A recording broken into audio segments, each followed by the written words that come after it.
Hey guys, thank you for checking out this episode. We'd love your support by heading to patreon.com/freshly grounded. It really does make a difference in helping us continue making this content. And if not, no stress. Enjoy. Welcome to Freshly Grounded episode 208, guys. Again, we're here with another virtual episode, which is what it seems like. This is going to be kind of like the future for the most part, which is sad because I have an entire section of my desk that doesn't get used on the podcast. But inshallah, we're working towards something cool where we are going to have some physical guests in the building as well in the future. Before we do get into this episode, guys, please do remember that we're currently supporting to provide winter emergency kits in Yemen, and you can help by joining the fundraising campaign by clicking on the link in the description and then selecting join team. And what happens when you join team is you can set your own target, which would be like, for example, £315, I believe, is to support one entire family in Yemen with all of the winter emergency kit, including food and water as well. We know that cholera is a huge issue in Yemen due to not having clean water. Children are dying of diarrhea because not having clean water. So we made sure to add that in the package. 315 is one package. And so rather than just donating, you can click join team and you can actually fundraise and then all of the money amasses to kind of the final amount. So please do have a look at that. Also, the Freshly Grounded game is back in stock. There we are. Right. I think this is like way more than 76 cards. I've like jumbled like loads of them together. But the game is back in stock and you can grab that at shop.freshlygrounded.com. That's shop.freshlygrounded.com. And you can grab the Freshly Grounded game to improve and enlighten great conversations with those you love. Now, this episode of the podcast is with Imran Khan, a man who's very dear to my heart and a man who I miss because I haven't seen him in a very, very long time. So I'm very much so looking forward to catching up with Imran. Imran is founder of 313 Fitness over in East London and also a avid businessman beyond 313 Fitness, actually, and also plays a key part in kind of many different charity endeavors and schools and so on and so forth. So always nice to speak to Imran because he has a very broad kind of category of expertise, which is always nice to hear from. And I know he'll hate me saying this, but he's like an uncle figure. No, I'm joking. A friend. I can see him in the green room laughing, but we can't hear him. Alhamdulillah. So without any further ado, let's get into this episode 207 or 8. I think I said 7 of Freshly Grounded. And welcome to Freshly Grounded, the brand new podcast. Well, it's not exactly brand new anymore, is it? Welcome to Freshly Grounded, the podcast. That's better. Created by best friends Faisal and Sam. Huh? I said welcome to Freshly Grounded. After that bit. Created by After that bit. best friends Faisal and Sam. Really? Uncle Imran, assalamu alaikum. How are you, son? You've done me like that, yeah? Is that how you're going on? I would have dyed my beard if I'd known. No, but you know what? You don't need to dye your beard because your personality and your like general vibe is so young, as you already know. So you don't need to. Yeah. I was thinking you go to training one day. I know that you ban me up. You know what I was thinking about, bro? I was thinking that normally I am quite sad because normally at this time of year I'm preparing for the Light Upon Light tour, and we spend like 10 to 12 days together. We travel together and we stay together and everything, and it's so much fun. And for the last 2 years I've been hosting it. You've been part of the tour as well, so it's been really fun. And this year we won't get to do that, man. Yeah, do you know what it's about? There's so many different things on so many different levels that people have like. When you look back, it's kind of this. You get this kind of nostalgic feeling, isn't it? You think, oh man, remember when we used to do this, or remember when we used to do that? And I just listening to what you're saying at the start of the podcast, where, oh yeah, this is the way forward. Like we're not having like people in the studio anymore, and it's strange. Like there's people that I work with on our school project, for example, and I haven't met them for like 6 months, 8 months almost. Like everything's online and everything's on Zoom, and stuff like that. So you miss that interaction. Do you understand what I mean? Like a lot of the time with projects that you do, being around the people, I mean, like the DAO will carry on. Like you look at, for example, Light Upon Light, they're probably going to do an online thing and people will be able to log in. And in some ways, bro, like more people will benefit from it for the fact that it's easily accessible to them. But obviously, you know, having like 4,000, 5,000 people at Excel on that day and the buzz that goes with it, alhamdulillah, yeah, that's priceless, bro. That you don't feel that. And obviously, what we do when we're traveling up and down the country, that's amazing. So yeah, I miss that too, man. I miss that too. Yeah, But because there's inshallah, something let's see. special about being on tour and like the brotherhood and just traveling and late nights Yeah. and having three You getting up in the morning, coming to the gym with me, becoming and sick. not waking up. And yeah, you feel sick. You remember that? That was in I was Glasgow, right? vomiting. That was Oh in my Glasgow. gosh. Yeah. I remember that. Yes, that's where we did the podcast as well. We did the Yeah. last podcast there. I That was good. so That was good. sick, bro. It Alhamdulillah. was the first day of the tour. It was the first one I was hosting by myself. And the night before, we stopped off to get food, and I was Yeah. vomiting. McDonald's. It mashed me up, bro. I'll never forget that first day of the tour ever. And I feel like no one believed me because I was like, everyone was like doing things. And I was like sitting in the car. I was like, guys, I really feel sick, and I kept running to vomit. Oh, it's horrible. But alhamdulillah. Yeah, I remember that. Let me just turn that off. But now those things are great memories that you like can look back Yeah. on. As horrible it was at the time, like you miss those kind of memories. And the other thing that I think that I miss, you mentioned, I think part of it is yes, the tour of like the brotherhood and the camaraderie and building relationships, kind of like by traveling together. But the other part of it, like you mentioned, is 4,000, 5,000 people in the XL. You can't replace that feeling of seeing a sea of people and knowing that. Yeah. You're like helping to construct and organize this thing, and you play a part in it. It's just it's you just left I don't know speechless after that night. I don't know how much you've been. I don't know how much like you've been up for lectures and our work up north, but we're quite spoiled in London because it's so diverse and there's so many things happening and it's like a hub almost. And then we're in East London, and alhamdulillah, East London even more so. I feel that there's so much going on here all the time. And when you go up north, you kind of appreciate what we have in London a lot more because, like when we were in Glasgow, for example, you could see a lot of the people that were attending the lectures there and stuff. They don't really get access to stuff like that, so you can see that it's unique for them. So the fact that we play a part in helping to deliver that there for them, it's an amazing feeling. And then traveling down through the country, like we did Glasgow, Manchester, Oldham, kind of Birmingham, like do you know what I mean, London, and then we went out to Wales or something, Cardiff or something, right? So all of those different cities, everyone has like a different crowd, different kinds of people, different characters. But it's amazing that it all comes together through this unity of love for our deen that we have. So, which is, yeah, that's amazing, bro. That's amazing. Yeah. Alhamdulillah, we met some crazy people on that tour, bro.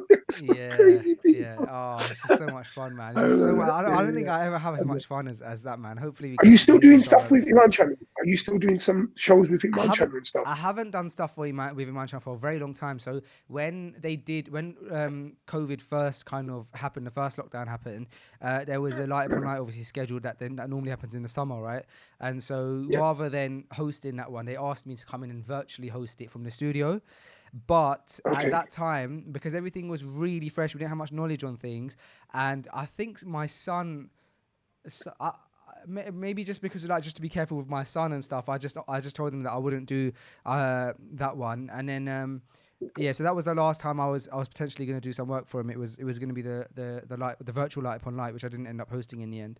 But yeah, man, I'm looking forward to it. I'm hoping that when things do go back to normal with regards to the physical events, that they'll hit me up to host it because it can't be. I mean, like I'm thinking now, right? It can't be long. I mean, obviously, like as time goes by, we get closer and closer to something like normality. Like you look at football matches, for example, this weekend they had spectators and stuff, and they're letting crowds into certain places and stuff. So obviously, under controlled circumstances, there is something. So yeah, I mean, like, for example, I know brothers that run Hajj tours and stuff, and imagine their businesses have been written off this year totally. Like tourism's been hit bad, right? And especially Hajj and Umrah. So they know they've got some limited numbers that they're going to have available for Hajj. So I go to Palestine every year, right? I've mentioned to you before. So last year was the first year in 5 years that I wasn't there for Ramadan. And wallahi, but like like there's that thing that you use Ramadan to build your iman and you carry on for the year, and it kind of gets you to a certain point, and then you start looking forward to the next Ramadan.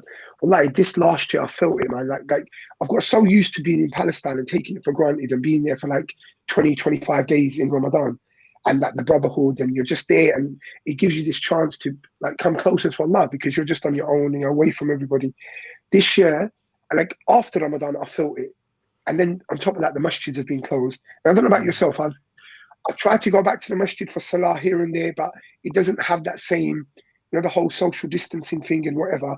So yeah, so we pray, especially in winter time, we pray a lot in the gym anyway. Like salahs are quicker, so we're always in the gym, so we're there training, and the brothers will stop and pray. So at least we get a jamaat that way.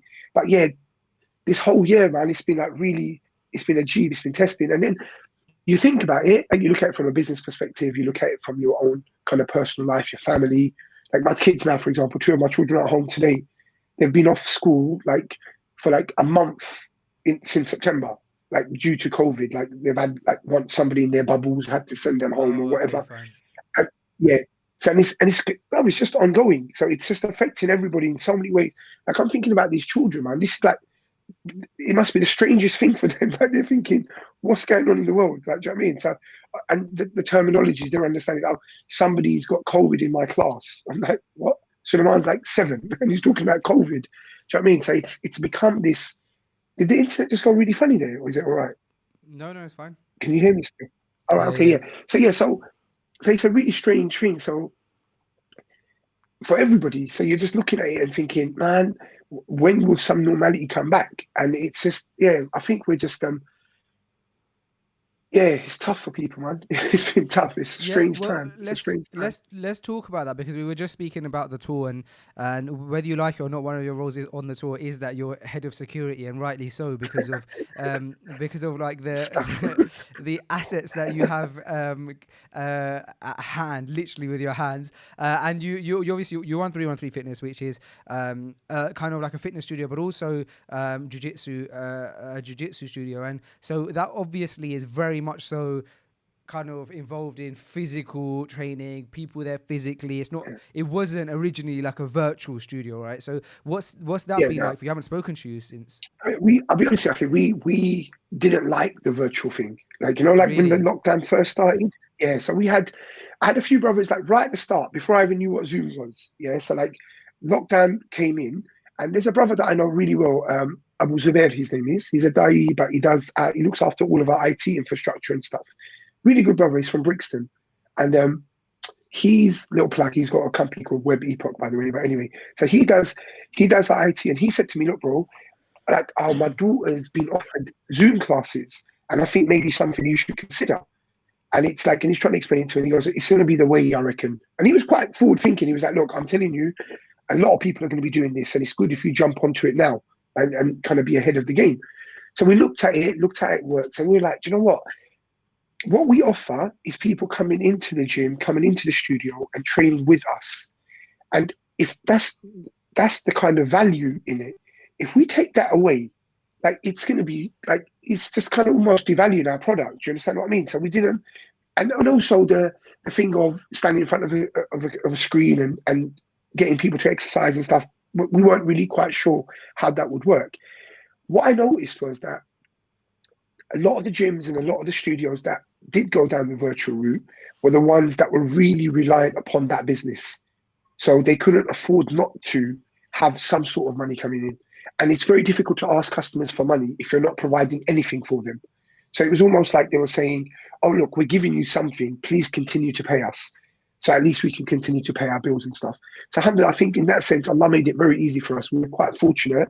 Like I have other business interests and stuff. So it wasn't like the be all and end all, and we weren't struggling. And alhamdulillah, we got a little bit of a grant, which didn't last very long, but it covered our rent and stuff for that period. So we were just able to literally totally close. And then we came back only for some kids classes, because if you remember, there was like talk of in June that everything was going to go back to normal. And then they extended it some more. So we'd kind of planned for June, and we decided to do some virtual classes, but we did them free of charge.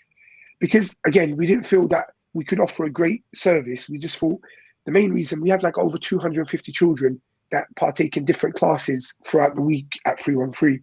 So what we wanted to do was not lose touch with those children. So we thought if we offer them some karate online, some jiu-jitsu online, some Muay Thai online, at least we get to see the kids and they can jump. But to be fair, not all of them used it, but we didn't. They didn't have to, but it was free of charge. We didn't charge anything for it. So, alhamdulillah, the parents valued that, the fact that we were trying to reach out and help them and stuff. So that was good. And then, alhamdulillah, we came back in July. So when we came back, everything was back to normal again, and the martial arts. But obviously, with everything, bro, there was a lot of restrictions and numbers. So we had to cut all our classes down, the numbers that we could accommodate. We normally have like multiple classes running at one time. Like you've been in the studio, we've got the mat on one side and we've got the gym space on the other. But because of the whole COVID thing, we had to make it so that we could only have one class at a time. And it was awkward because you're telling people to wait outside because you can't let them in. You know, like it became this strange world, you know, like, oh, unfortunately, you can't come in to use the toilet and you can't do it. So it was like we had to kind of close off our changing area. So we was asking people to change at home, come in, and they're ready to use. So it was great, to be honest. In a lot of ways, bro, it was good for our business because we were like doing limited spaces. So everything was sold out. It was like really, really busy. Like we came back and it was alhamdulillah, people were like desperate to get back in, and all of a sudden the second lockdown kicked in. And wallahi, bro, that was more demoralizing more than anything else. Really? Because it didn't actually, yeah, bro, because like we just started picking up the momentum. Like we were planning, we still are, alhamdulillah. It's no breaking news for you. We're taking the downstairs of where we are. So do you know, like you've been upstairs, right? Amazing. Yeah. So Oh, wow. So we Congratulations. plan to sign. Yeah, alhamdulillah. So we plan to take that on December the 1st. So you can imagine, like we've had to delay that and the work and everything else. And now we're in a bit of a predicament because we may get it by January, February time. But then Ramadan starts in April, and as you know, we close in April for Ramadan. So we're like kind of like in a dilemma now. And it's just, wallahi, it was this lockdown. The first time, I don't know how it was for you, right? But the first time I actually felt like it was a lockdown. I was at home, the kids were at home, nobody was out. You know, like it was kind of like you didn't meet people and everything was very, very quiet. This time round, it felt like the gym was the only place that was shut. Do you know what I mean? Like everything else felt like it was open. Do you understand what I mean? So it was like everybody was out. So I'm getting up in the even morning, restaurants taking could the do kids. takeaway, right? Bro, it was really, really strange. So the kids are at school and university and blah, and everything else is, and people are like, you went out to the high street and everything's open. You're trying to work out, wait, I've got friends that have got carpet businesses. They're telling me that they're fitting carpets in people's houses. And I'm like, wait, hang on a minute. You're going to people's houses to fit carpet, but we can't have someone come to use the gym. Do you understand what I mean? So it was really, and like, well, there's stats. I'm not 100% sure of the exact figures, but it's on record that the gyms are the least likely place you're going to catch COVID. Do you understand what I mean? Like, and a lot of the gyms have put a lot of effort into cleaning. Like, bro, we've got cleaning stations. We wipe everything down. Everyone has their temperatures checked when they come in. Like we've gone over and beyond to make sure that we keep everybody safe. And then we're closed for a month. So subhanAllah, like we had to freeze everyone's memberships. We had no money coming in for the whole of the month. And it was strange. Like they gave you, for this time around, you got a grant of around about £1,200, I think it was, or 30. We haven't got it yet, but that's what apparently we're going to get for being closed for 4 weeks. But it doesn't cover like half my rent. Yeah. Yeah, it doesn't cover anything, bro. It doesn't cover anything. So it's strange. But I mean, again, the good thing this time round was we were allowed to do the kids classes. So because of education. Yeah. So we do PE, we run a PE company, right? So that's our sister company. So schools were still open. So we're able to get into schools and do PE. So we have like 3 schools that we work with. So we're doing that, alhamdulillah. And then within the studio, the martial arts classes that we run, the children were still allowed to come in. So alhamdulillah, that worked out for the best for us. So we're in a better position than a lot of people. And I think that's what it is, bro. Like, you know, like the underlining thing for me in the whole of this situation from start to now is that no matter how bad you think things are for you, there's someone in a worse place. So like, and you think about it from a business perspective, we've been fortunate compared to other businesses that have closed down. Literally I've had people ring me with gyms and say, bro, do you want to take over my business? I don't want anything for it. It's just I'm tied into a lease and I can't afford to pay the lease anymore. So the fact that I'll give you the business and you can rebrand it and run it and whatever. And the couple we've considered, there's like big gyms that have closed down. Do you understand what I mean? Like established places. But what I find with a lot of places was if they're like kind of one dimensional, like, you know, like if you're like a bodybuilding gym and that's all you do, then and that stops, then you're going to struggle. If you're a martial arts dojo and all you do is martial arts and that stops, then you're going to struggle. So what we've always tried to do is we try to cater for a lot of different kind of people and like adults, children, men, women, etc. So there's always something maybe quiet and something may pick up on the other side. Do you understand what I mean? So like we found, even though adults are not training as much now because of lockdown, they still want their children to train. Do you understand what I mean? No one's going to stop their children from coming out and being active, especially after such a long lockdown and children being at home, struggling with weight, activity, etc. All of a sudden, there's a lot more children that are coming out. Do you understand what I mean? So like, there's good and bad in everything, and you kind of just have to. The way you guys have had to with business and with Freshly Grounded, you've had to retweak and continue, isn't it? And that's what you're gonna do. And I think that's what it is.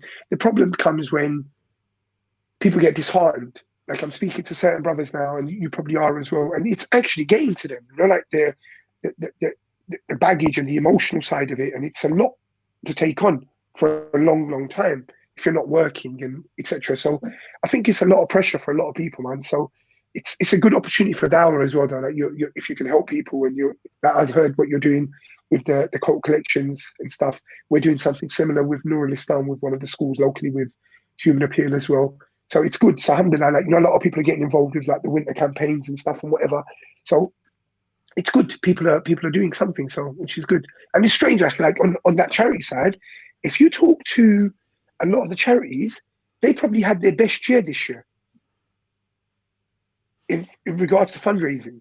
Why do you think that which is? is quite strange? People can relate? Is that because people have realised now that they can kind of relate to loss and stuff like that? I think timing wise, yes. You know, speaking that I've got the two biggest charities in the UK, like Muslim charities, like Islamic Relief and Human Appeal. I know like brothers like kind of like high positions there, like fundraising managers and like actually the director of Islamic Relief is a good friend of mine.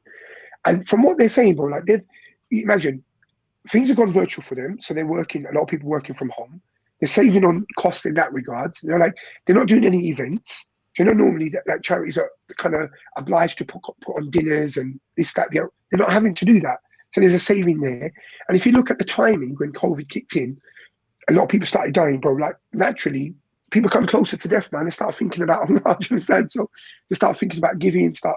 And then Ramadan kicked in. A lot of people had a lot of time, bro. How many brothers did you see and sisters even that were doing fundraising that you wouldn't normally associate with fundraising? But they were like, everyone had Just Giving pages set up. Everyone's doing, which is amazing. People are doing bike rides. People are doing like some amazing, amazing stuff. So it gave people that opportunity. So I think it's a double thing. Like they've been able to do more, get money in, and not have as much cost. But what they're all saying is the testing time will be the next year, because they've had that peak, but now if it continues, then people's financials start to change, isn't it? And people start to struggle a little bit more, and it just depends on whether people will be. But I think generally, bro, like when it comes to Ramadan time and stuff, people are very giving, isn't it? So alhamdulillah, I think they'll be okay, inshallah. We need them to be okay. Yeah, and also like this idea of like Muslims understanding that when they give, they don't lose. So, you know, if you're actually a strong Muslim, when he's going through financial difficulty, will actually give more, which is the beauty of our religion. I want to track it back a bit to what you're mentioning about the virtual episodes of, the virtual training of 313. You mentioned that a lot of kind of fitness businesses went in that direction, but you guys kind of tried it and it didn't fit the vibe of your brand. I think it's so powerful when a brand, because when something becomes popular and when something becomes on trend, it is very important for businesses and brands to try and get ahead of the curve with those trends, right? But what's even more powerful in some respects is when a brand sees a trend going in a certain direction, sees something that is like successful for everybody else, and saying, you know what, this doesn't line or it doesn't go in line with our brand ethics or with what we put across. And so actually, even though that's something that's working really well for everybody right now. We're not just going to chase the money or chase like what's on trend. We're going to stick to what works for our business. And it sounds like that's what you've done. And you mentioned it as well that I did come down to 313. I think I've only been there once or twice, but when I did, on one of the times I came down, I was there when Can we just clarify that it wasn't to train that you came, yeah? Just so that the viewers don't get confused. Yeah. Yeah, fine. Just get that right. I actually was Okay. there to host. Yeah, But let's yeah, see that I right, was yeah. so I was there on a job for my Imran channel, just to make it completely clear. I was hosting, I had a microphone in my hand, and while I was there was some training going on though.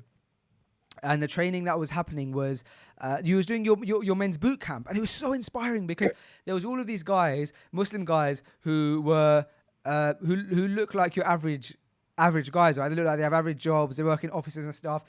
They weren't necessarily bodybuilders, but they were all. How many people were there? I'd say maybe like 8 or 10, right? And you were, I think, leading that class. And what was amazing was the camaraderie again. Like these guys had all clearly. Oh, we've lost Imran. Just when I was really going in with that amazing point, I'm sure he'll have to call back. This is the second time on Freshly Grounded virtual episodes this has happened. So I think we need to work on getting these fixed. I kind of don't want to finish my point until Imran's back because it was right towards the end of it, you know, and it kind of requires his response. So let me text him saying we've lost you. We've lost you. Try call back on that. Yeah, sorry, I don't know what's happened there, guys. It is what it is, isn't it? With these virtual episodes. Oh, there we are. He's back.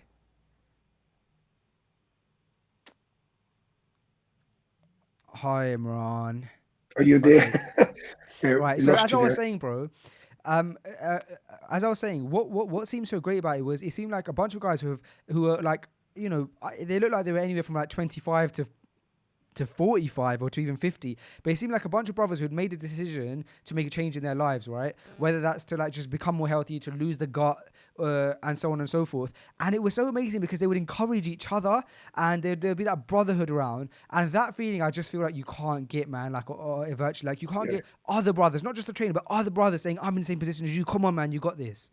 That was amazing to Yeah, no, see. you're 100%. You're 100% right, bro. Because I think a lot of times, like you train yourself, you know, bro. The training element of it is that there's a social element to it as well. There has to be something, which is because training is hard work, bro. Like, do you know what I mean? If you're gonna go out and you're gonna go out for a run, you get those guys that are really dedicated and they'll go out for runs themselves and they're riding and they do. But majority of the time, most people we find it's a social thing. So they want to come out, have like that kind of that brotherhood feel, the way you put it, and have people around them that motivate them and they bounce. And that's why boot camps are really successful, because it's that group training system. Whereas personal training, yeah, you get those guys that are really motivated. But I mean, our model has always been to try and motivate people to get into training. And once they're into training, let them find something that they enjoy doing and that will keep them in training for a long time. Because, bro, like, if you're training just for an aesthetic look, just to, like, you know, like a bodybuilding thing, that's great, I get it. But I just feel that eventually, like, it just becomes like, how much are you going to look at yourself in the mirror?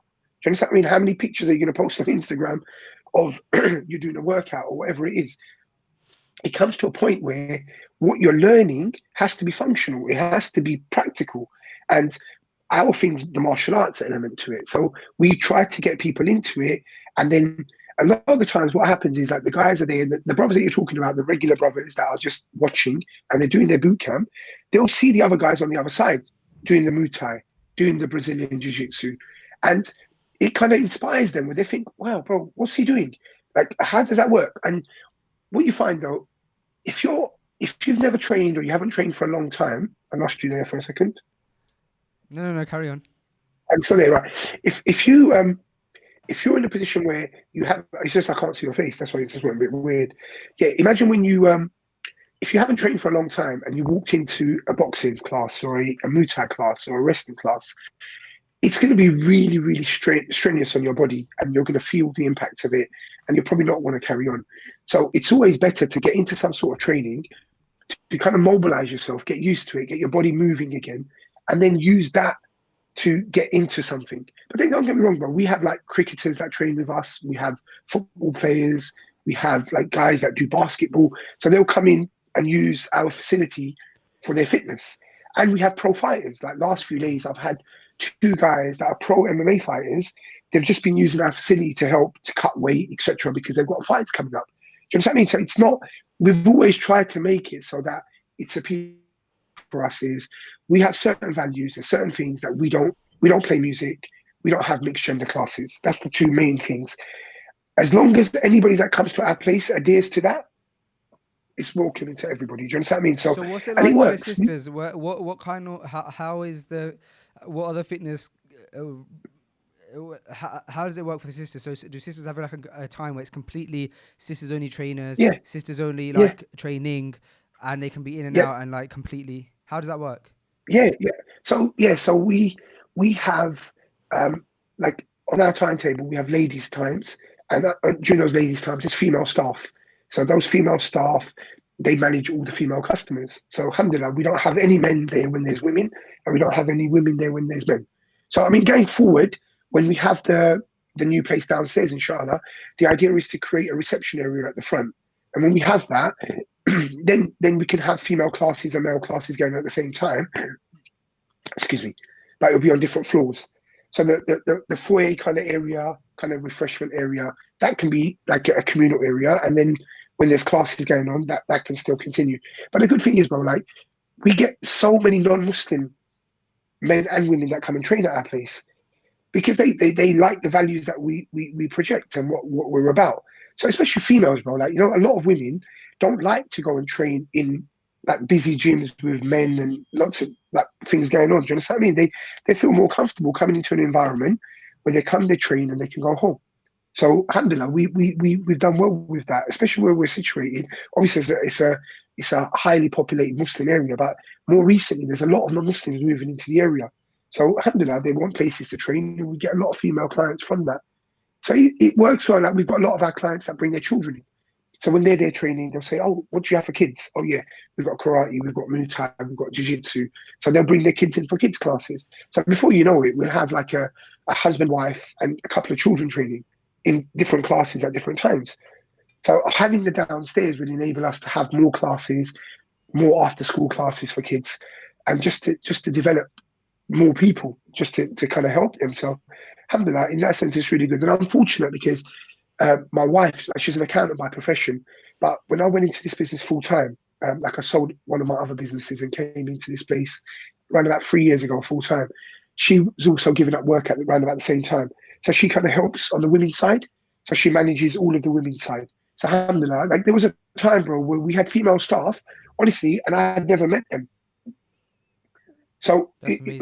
like I don't need to, right? Do you know what I mean? So it's just you don't need to. So like I'll like, pay their wages and stuff and whatever, but like it's managed like that. And I think it's just, you know, like that's something over time that's kind of like been neglected. You know, like is, and maybe I'm a little bit like, you call me uncle, right? But maybe I'm a bit old school, right? Because that segregation and being strict with that was something that we grew up with. That we were quite, when we came into the Deen when we were young, bro, like there weren't mixed events. Do you understand what I mean? It was like, it was very much, everything was segregated and it was quite strict like that. I think over the years, I get it because obviously things have changed and whatever. So I'm not like trying to be a dinosaur and say, no, like it's like this. But I think when in certain environments, when you're in control of a situation, especially if you're the person who's controlling the situation and you could be accountable for that situation, you need to do your best to make sure There's a lot that on your shoulders. it doesn't come back to you. So it's different when someone else is doing something, you go there to support it, you go there to help out because you're not in control. But that which you're in control of, bro, like it's your house, it's your home, isn't it?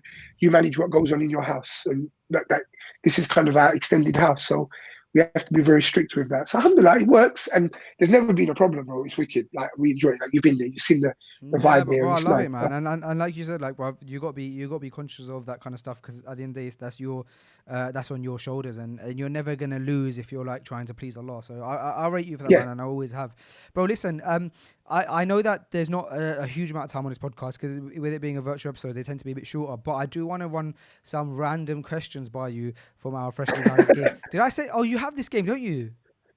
Don't talk about the game. Do you know why? Oh, was it bad? I'm sure. What happened? No, Did it end in tears? I hope it ended in tears. No, I've no, never no. seen you cry. You're like Yeah, stone. no. Oh, It's here. amazing. See, I got one. I got my uncle. Oh, well, why don't we play But you it know with what? each other? Why don't we play it together then? Okay. Is that an empty okay, box? No, it's not empty box. It's I've not actually played it yet. Okay, let's do it. So I don't know. Bro, there's no So rules. I was waiting. There's You're no gonna say rules. to me, you're gonna say, bro, how's the game? And I'm gonna have to go, the game. Yeah, It's an awkward moment. Okay, let's do this then. We'll do one question. We'll end the podcast with this. So I'll pick a random card. I've not played this with anyone, like a guest who's actually had the cards. So this will be fun. So I'll hit you with a random question. You have to answer it. The rules. There's only 2 rules. I said there's no rules, but there are. There's only 2 rules, and the rules are be vulnerable and don't judge, as you can see from the top card. I do recommend that you play this with your missus, though, bro, man. Like we've had a lot of people say that's great conversations. Yeah. There we are. So Be vulnerable, I'm gonna pick a random card. You got to answer it, and then we'll do a couple cards each. Yeah. You ready? Go. Yeah. Fine. First card I've got. When was the last time you spoke from your heart to Allah, and what motivated it?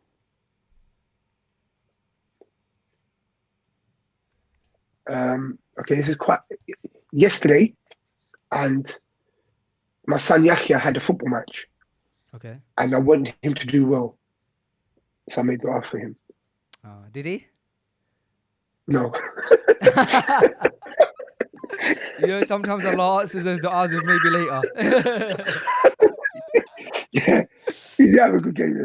He didn't play badly. The team didn't do well. They lost. So yeah, actually, it's funny. I thought about that, and I was like, man, my dua wasn't accepted today. It was like it was on a. But you know, when that happened, you tell yourself that Allah has a bigger plan. So alhamdulillah. Yeah. That's pretty cool. And it wasn't. Maybe it wasn't meant for him. Like maybe he would have. If he won, he would have got a big head. Yeah, go on. Your turn. When was the last time you lost track of time? Oh, that's a good question. So last time I lost track of time was probably, I suppose I lose track of time when I'm having fun, right? That's like essentially what the question is alluding to. And so the last time I really enjoyed I suppose I actually lose track of time every day at work, because I really, really love my work and I love my environment at work. And so when I'm at work, I'm like, oh, it's 5 o'clock already. I got to go. And I don't even see the time go, man. So I think I lose track of time every day, which I really, really enjoy. I really like that. Bro, you know what? That's a blessing, bro. MashaAllah. Yeah. May Allah keep it up for you. Mean, imagine those people that go to work and they look at the clock trying to get out of work all day. So yeah, it's true, man. Never lose track of time. Okay. Go. Oh, this is a good question for someone like you who is a bit someone like me on the latter part of age. What do you know about yourself now that you didn't know when you were younger? That's an amazing question, if I do say so myself. Deep question. That's a deep question. And you've been through a lot in life. Yeah, I think you all right, bro. Right. No, but I'm just saying, like, no, because I know you personally. I know you've been through a lot in life. You're Like, really young. I wasn't. I didn't mean that. I didn't. I actually meant like genuinely. I know you personally, so I know you've been through a lot in life. Don't worry. I mean, sorry. Just say the question again. Was it about myself? Or did you say what do I know about myself? What do you know about yourself now that you didn't know when you were younger? Right, that's tough, bro. That's like I mean, look, if I was being like kind of, if we just looked at, like, I imagine I was looking at something about my character, for example. I look back when I was younger. I would, before I was practicing, and even when I was practicing, because I was involved in sports, I think I was quite arrogant. Just like I think when you're young and you're involved in sports, you're kind of you're confident, and it borders arrogance, if that makes sense. And sometimes I look back at it and I think, wow, subhanAllah, that was not like, it wasn't nice. Like, you know, like you could quite easily be seen as like arrogant, which is not a nice way to be. Do you understand? And sometimes you might put other people down through sport without realizing it, because somebody might not be able to do something as good as you think you can do it. Do you understand what I mean? And I think it's really strange how, excuse me, let me just turn that off. It's really strange how, as the years have gone on for me, like I've come into this role now where I'm coaching and I'm teaching and it's like, and I see that in some kids, and I think to myself, subhanAllah, like it's really bad. It looks really bad when the kids like that. And I'm like, oh my God, I used to be like that. Yeah. But then at the same time, I can see that child needs to go through that and learn for themselves. And I think it came to a point where I've got to a certain age, and then I kind of realized. And I think the other thing is, I kind of, as you get older, you realize that you don't always need people to kind of, what's the word? How can I put it? You don't need people to buy into what you believe, if that makes sense. Do you know, like you have this time, like you try to convince everyone of something. Like, you know, like you're kind of like, no, bro, why don't you get it? Like, and as you get older, you kind of think, no, do you know what? I don't need to do that anymore. I don't need people to think the way I'm thinking. Validate me, yeah. Yeah, do you understand what I mean? And can I ask you a follow-up that's what question? I've learned. Go on. I know you're like a really active father, and like you're like a friend to your children, and you have. Am I right in thinking 5 children? 5. 5 children. Allah bless them all. Did you foresee? When you were not a father? Did you foresee that this is how you would be as a father, or have you surprised yourself? Like, oh, I didn't know that when I became father that this would be a part of my character, or I would react to things like this. Do you know what I mean? Oh, you know, when I was before fatherhood, I was around a couple of brothers who were kind of good friends of mine who had children, and I saw a few of them doing it really well, and I saw some of them doing it really badly, and I kind of like had a gauge, you know, like I was looking at it, and I was around about 25 when my first son was born, and I realized then that to be a good father, you have to make a lot of sacrifice, and I've seen that with my parents, like, you know, generally we see with our families, right, and you see with your parents, and like for me, like the biggest thing, bro, it's like it's crazy. I played football from the age of like I can remember up until my eldest son was born, and I stopped playing football because I didn't want him to play football. Wow. So that for me, that for me was like I made a decision. It was really strange. Like I was like I was playing at a good level. I was enjoying it, and I was like, you know what? I didn't want to be, because I'd seen it. I didn't want to be that dad that had this son that did exactly what I did. You know, like he kind of went football and grew up and became kind of me. I wanted him to be better than me. Do you understand what I mean? So, and I realized that the life skills that I had from playing football weren't great. So I wanted him to do other things. And alhamdulillah, he does. Like he's done really, really well, mashallah. He wrestles, he does Muay Thai, he does jiu-jitsu, so he's trained, and he played football for a little while, didn't really when he wanted to. The irony of it is my second son, Yahya, alhamdulillah, he's at Ipswich. He plays football. That's all he does. He doesn't do anything else. But that's what he wanted to do. So I'll support him with that. I help coach his football team. So I'll be involved in it. But I wanted them to do it for themselves and what they wanted to do rather than me. And I knew if I'd carried on playing football, they would have done it just because I was doing it, if that makes sense. And I wanted them to kind of experience life. And then my son Hamza, well, he's into cars, like in a mad way. And he does jiu-jitsu. He can't play football. He's got 2 left feet. Do you understand what I mean? Like compared to his older brother, do you understand what I mean?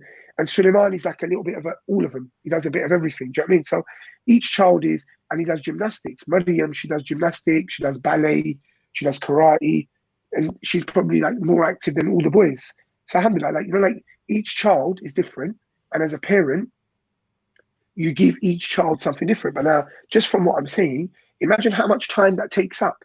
And I've been fortunate, actually, like Allah's blessed me that I've been able to manage my time and work so that I can take my kids to school every day. I can run around with them. Like today, when we finish today, I'm leaving to go to Ipswich because Yahya's got training tonight. So I'm able to do things like that. And I thank Allah for that. But I think that's the most precious thing that you can give to your children is your time.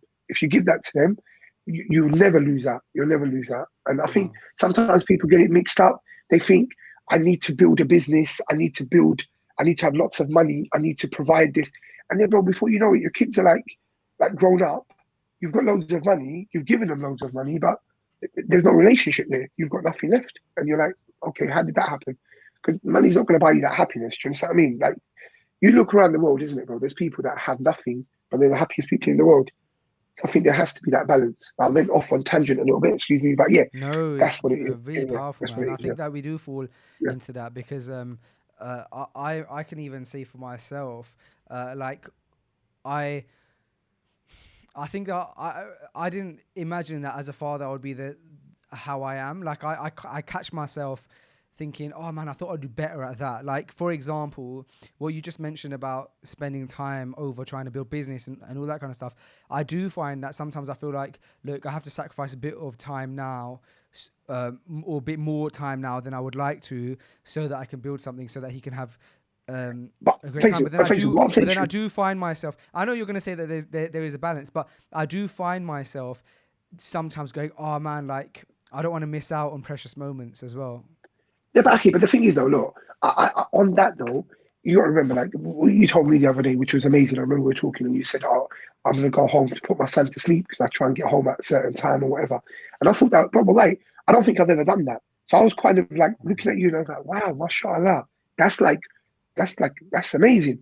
So with me, it was a little bit different. It was I kind of had it in my head that and especially because I had boys, right? So the first four were boys. So I was like, I had it in my head that up to a certain age, I can like they don't need me as much. They need their mum a lot more. Do you understand what I mean? So, and I knew that age. I knew, like in my head, I knew it was like going to be 3, 4 years old, and then after that, they're gonna be looking at me. And so, yeah, there's nothing wrong in that time that you're not there. Do you understand what I mean? Because there's obviously you've got a role and you've got things that you need to do, and the things that your wife has to do, and you pitch in with certain things. But it's after that age, I think that's where when it gets really, really important as a father, because that's when they start seeing you as a role model. They start seeing you as who you are. But like the weirdest thing is, man, and I'm sure all the fathers that, if there's fathers that listen to this or that are listening to this, they're like, I think I might have mentioned this to you before. You go through this phase with your children where up to a certain age, you're like everything. And then it's really hard to accept sometimes when they're like 14, 15, 16, when that relationship's like kind of, it's really testing because they're doing their own thing. They're growing up. They don't need you. Like they won't ask you for a lift because they can go themselves. And that's when you feel it. You're like, man, I want to be part of this person's life, and they're almost like they don't need me anymore, and it's really tough. But then I think the hope is, and people used to tell me this, and I'm finding this now. My oldest son, he turns 18 in February, and he's kind of gone through that phase of 15, 16, and I'm seeing now, even in the last few months, a little bit more maturity now. You know, like it's almost he's coming to terms with where he is as a man and as he's growing up. And I'm finding the relationship that we have now is different to the way it was when he was like 15 or 16. And I think that's when it's amazing. And that I'm so excited by that. I'm looking forward to that part of our kind of relationship as he gets 19, 20. So do you understand what I mean? So I think there's stages all the time, isn't it? So you kind of go through each stage and you see it. But yeah, No, that's an alhamdulillah. But amazing you reflection. yeah. Honestly, bro, it's that parenthood. You kind of understand the blessing of children when you have them. Do you understand what I mean? And you think, subhanAllah, there's people that struggle to have children, man. It's tough. It's like it must be really testing for them. So yeah, alhamdulillah, it's a big Yeah, that's blessing. an amazing Big reflection, man. blessing. Thank you so much. Let's No round up with problem. one question each. So You you got go and you then got I'll one. go. You Yes. got you got one. You got one. Go ahead. Who haven't you connected with in a long time? Call them. All right, that's not a. Yeah, it's not a That's podcaster like one, a. is it? That's yeah, it's not. What's been tough about today? Okay, that's a great question. What's been tough about today is I decided. So I lost like part of my morning today, and I did it on purpose because I knew it'd be more helpful. So I came in now to do the podcast. So I took out like the first 2 hours of my day where normally obviously I'd be at the office, and a Monday is so today is, by the way, we're shooting this on a Monday, for those listening, and Mondays are really, really important and really busy for me because a whole weekend has gone where I haven't worked really. So it's like almost 3 days worth of work to do rather than just one. And so on Monday I'm always stacked, and today I decided to come in a bit later so that I could, be at home. And what's tough about that is my patience wears quite thin. I find it hard. I think one of my biggest challenges is to okay, so when you're like doing for example, a good deed, right? You're often having to sacrifice for that good deed. So for example, let's not put like my situation of me spending time at home, but let's put like any good deed. So if we name a good deed of praying, right? Like praying is a deed that has to be done. It's mandatory. But it's a good deed that has to be done, but you're sacrificing something for it. And for praying, for example, you're sacrificing time, you're sacrificing the ability to focus on anything else. You have to have khushu at that time. Or if you talk about a good deed like giving sadaqah, you're sacrificing money. If you're talking about fasting, you're sacrificing food. But there's always a sacrifice with good deeds. And what I find hard is this concept of sabrun jameel, which is to do a good deed, but then to not make it seem like that's affected you. I find sometimes maybe the good deed easy, but I find it hard to show. I find it hard not to show that I've sacrificed something, and then that's hard for me. So I've had to sacrifice 2 hours of my morning, which I chose to do, but I find it hard to just like let it slide. Like I'm like, oh, like I could be working right now, I could be doing this, I could be doing that. I had all these things to do. And I find it hard to like show, okay, look, if you're gonna do something, like either do it properly and like do it how you want to do it with ihsan, or don't do it at all, because there's no fun doing a good deed and moaning about it, is there? And so I think that I find tough that, and I need to work on that element. Yeah. You know what? Yeah, you're absolutely right. But you know what it is, bro? I think just don't say. Well, this is my. I wouldn't say if you do something good, and like you said, or don't do it at all. Don't think don't or do it at all. I think you should like. Yeah, I guess. Do you understand what I mean? Because better to do something, and even if you disliked doing it, but you did it, because there's more chance that will bring you closer to Allah. Because what shaitan wants is to give, there's that thing, isn't it, where like to obtain khushu in prayer, you may like somebody may say, oh, okay, I remember one sheikh told us this. So for example, like imagine you're praying and somebody's watching you and you go into ruku and you wanted to do a long ruku and you think in your head, you imagine, I don't know how you think all these things in that time, but in your head you think, oh, Faiz was watching me, so I'm not going to do a long ruku, because if he thinks I'm doing a long ruku because he's watching me, then it's like not me being sincere. So I'm not going to do a long ruku, and you do a short ruku. That's actually wrong. It's better to say Faiz was watching me. He may think that I'm doing it to please him, but I'm not. I'm doing it to please Allah, because you're not stopping yourself from doing a good deed. Shaitan's trick is to put something in your head to stop you from doing something which is pleasing to Allah.